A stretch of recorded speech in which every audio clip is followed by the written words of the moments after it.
So let us look at the religious life of people if they are in a traditional society, or what is really the same thing, the spiritual life of people if they are in modern secular society where religion in some parts of the world uh, has been discarded.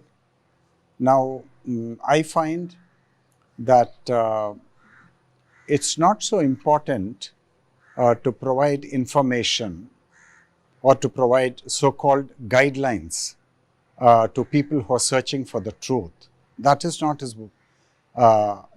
not what is important.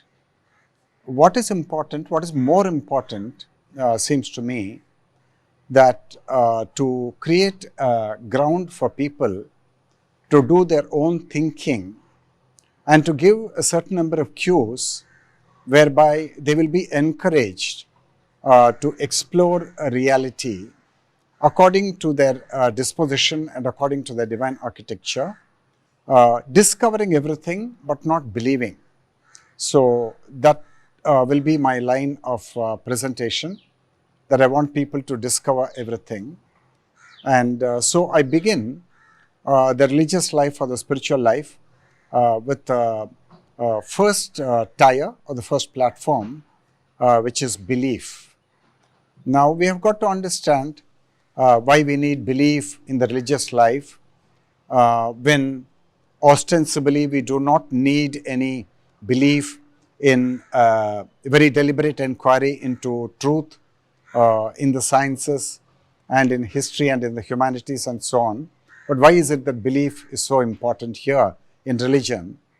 And it seems to me that belief has acquired great importance because we have a very unfulfilled desire or a craving, and that we need an assurance that this craving which has possessed us and which does not seem to leave us easily, that has got an opportunity to fulfill itself and come to a beautiful fulfillment.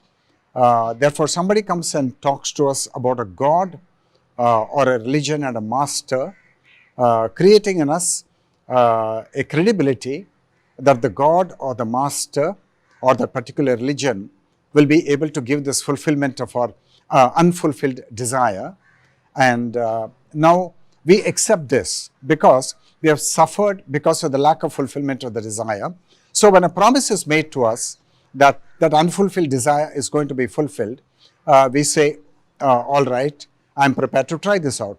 So we go to the master, we go to the guru, we go to that particular deity or God, and we submit our prayers, and then we see where we are going on that path.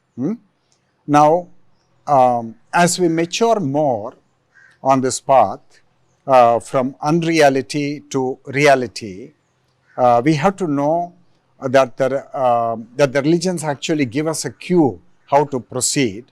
And so let me invoke one of the Shanti Patas from one of the Upanishads. I think it's called Brihadaranyaka Upanishad. It says, Asato ma sadgamaya, lead me from unreality to reality. Tamaso ma jyotirgamaya, from darkness to illumination. Mrityor ma amrutangamaya, from death to immortality. Death of the body, because I think the death of the body is my death. That's my assumption and supposition. So liberate me from that intellectual mistake of supposing myself to be the body and give me immortality, which may be my true nature. So that's the way the religion is giving us a cue to proceed. So we start with belief, and then we may take a few steps in the direction. Then as we delve more deeply into religious literature and talk more to the pilgrims on the path, then we may graduate from belief, which is extremely rudimentary and desire-driven, to another plane called the plane of faith, where we are able to intuitively sense that the verdict of religion may be true, though we may not be able to prove it, but our heart seems to make an investment in this truth which is presented to us. And in the previous stage of belief, it was only the mind which accepted that belief, the heart did not accept it. But when we come to the tower of faith, the heart accepts it, and the heart is prepared to walk on that path further in an attempt to discover the divine and in attempt to search for reality, starting with unreality, search for illumination, starting with darkness, and so on.